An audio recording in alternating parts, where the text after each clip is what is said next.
Pero no me quiero apartar de lo que estábamos hablando, de la existencia de un fascismo de izquierda.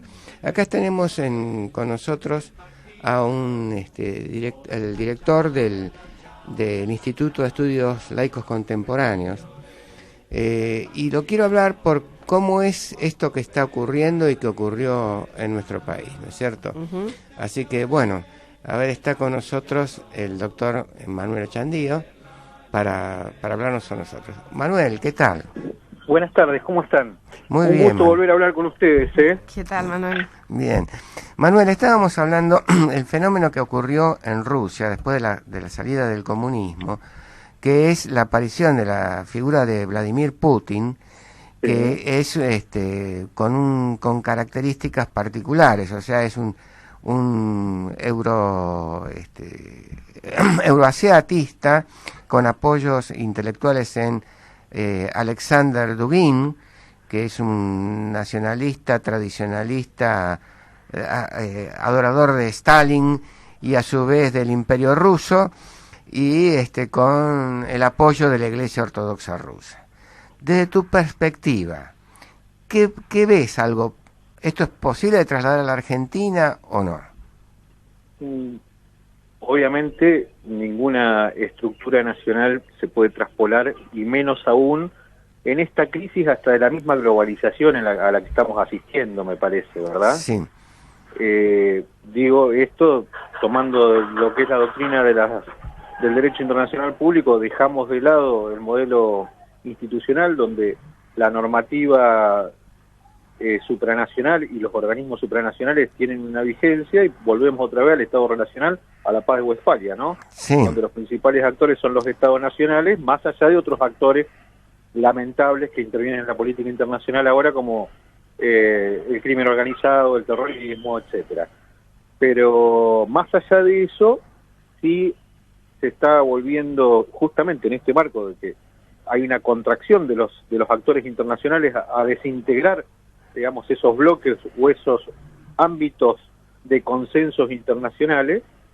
Esto se ve también quizá por alguna crisis de la democracia, que no puede dar respuestas, como siempre ha ocurrido, como en la década del 30 ocurrió, cuando la democracia no puede dar respuestas en el ámbito social, aparecen los dos extremos, la extrema izquierda y el otro extremo, que en aquel momento fue la extrema derecha, y ahora quizá no, esa contradicción no sea tan válida para el análisis, donde vemos, sí, obviamente, que se vuelve con el discurso de cerrar los mercados, de hablar del mercado interno, la industrialización, todo un discurso de la posguerra que sabemos que es inviable, aún en esta crisis de la globalización.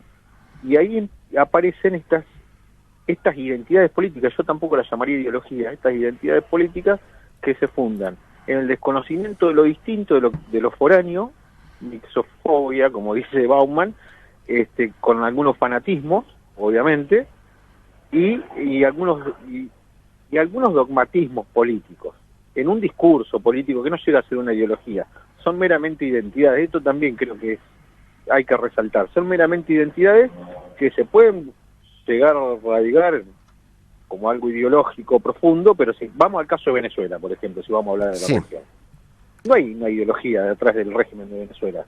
Lo que hay son negocios con el narcotráfico, y esto es un análisis personal, yo creo que hasta Maduro le está pidiendo permiso a los militares que manejan el narcotráfico en Venezuela para poder renunciar a esta altura de las circunstancias. Entonces creo que hay identidades políticas que mediante un relato hacen un sustento de esa situación política. El tema es si llegan a fundar una tradición, ¿verdad? Sí. En el sentido hawaiano de la tradición, ¿no? Generar un relato para sostener esto, que se sostenga en el tiempo, y que sí, tener una estructura cultural que lo sostenga en el tiempo. Ahí sería lo que en América Latina, por lo menos, o en Sudamérica, lo que se ven son estos relatos intentando sostener algo que no lo veo tan sólido tampoco. ¿Sabes lo que pasa? Yo lo que veo, Manuel, es lo siguiente. Venezuela, vos trajiste el caso de Venezuela. Venezuela tuvo la colonización de un ideólogo nacional bolchevique, que que fue Ceresole, que era un tipo que había estado también incluso con Montoneros.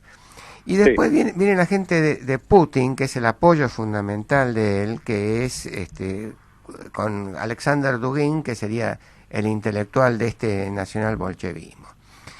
Y también está apoyando China, por eso. Que paradójicamente pasa de un sistema comunista absoluto. Por eso creo que no podemos hablar de ideología, sino que son regímenes que están disputando una próxima hegemonía mundial y le están disputando esa hegemonía a Estados Unidos. Bueno, eso es una cuestión. Esa es una cuestión del análisis. Esa es una cuestión del análisis. China para adentro es un totalitarismo y para afuera es ultracapitalista. Exactamente, sí. Y además es más, para adentro es un totalitarismo que tampoco podemos llamar comunismo, como se maneja. Es simplemente un totalitarismo con algunos rasgos de lo que fue en su momento, pero hay movilidad social, cosa que en el comunismo no puede haber. La dictadura del proletariado estalinista, no hay movilidad social. Acá hay una movilidad social, es más, China empezó a consumir más y aparece una clase media, que en el comunismo no debe haber una clase media, no debe haber diferencia de clase, con lo cual no resiste, más allá que se autoproclamen como tal. Es más, en la Argentina hay una contradicción muy grande, y disculpen, no quiero ofender a nadie, pero para mí no hay contradicción más grande que autoproclamarse peronista y de izquierda. El propio general Perón, en la Plaza de Mayo, se los hizo saber. Sí. Claramente. A los imberbes les quedó claro, ¿no? Exacto. Y bueno, Pablo Giussani lo explicaba muy bien, la diferencia entre el rebelde y el revolucionario. Sí, para poner los dos grupos armados que más protagonismo tuvieron en la Argentina, que fue el ERP, el Ejército Revolucionario del Pueblo, y Montoneros. Montoneros salieron de la Acción Católica, de la Juventud de la Acción Católica, pasaron por Tacuara, ultraderecha, y de repente descubrieron la izquierda. Y no fueron más que una brigada roja mussoliniana que tenía que desestabilizar todo gobierno que no fuera el del general Perón. Y el otro era el Partido Revolucionario. Otra cosa. Otra cosa. De hecho, no se explica sino lo que pasó con esos montoneros en la década del 90. Y voy a ir más a fondo. Integrados todavía a los gobiernos. Exacto, a un gobierno neoliberal. Absolutamente. ¿No? Y además, cuando Galimberti vuelve a la Argentina... en moto. Sí, y convoca a todos los montoneros que tenían los números de las cuentas en Cuba, porque iban a organizar algo en contra de ese neoliberalismo. ¿Qué es lo que pasó? No apareció la plata. Apareció la plata. ¿Y qué pasó con los que tenían los números de cuenta? Eso no lo sé, contámenos vos, ¿qué pasó? No, yo me hago la pregunta, ¿no? Porque si yo voy a hacer una declaración acerca de eso en los medios públicos, pero ¿dónde están? ¿Dónde están?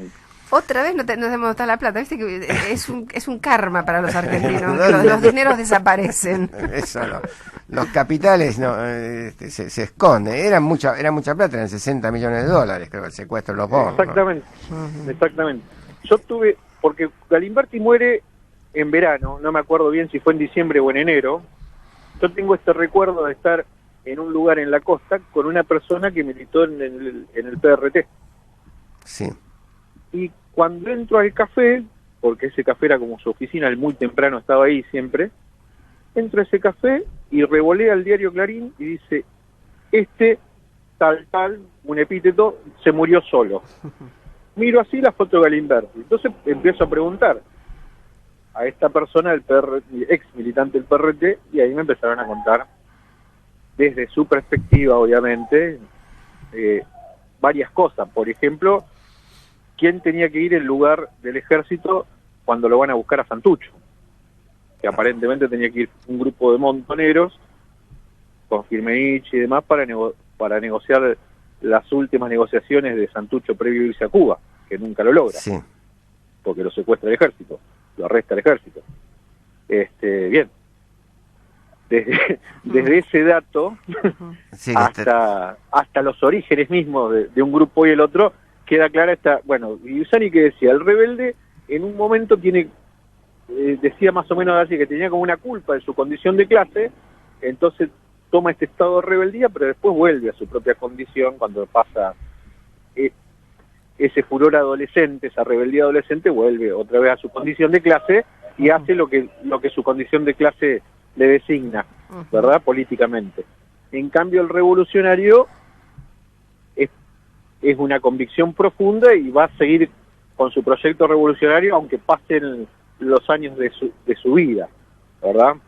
Un poco contradiciendo aquello que cuando somos más jóvenes somos de izquierda y a medida que pasa el tiempo vamos hacia el centro, derechizando. nos pasemos de largo del centro, sí.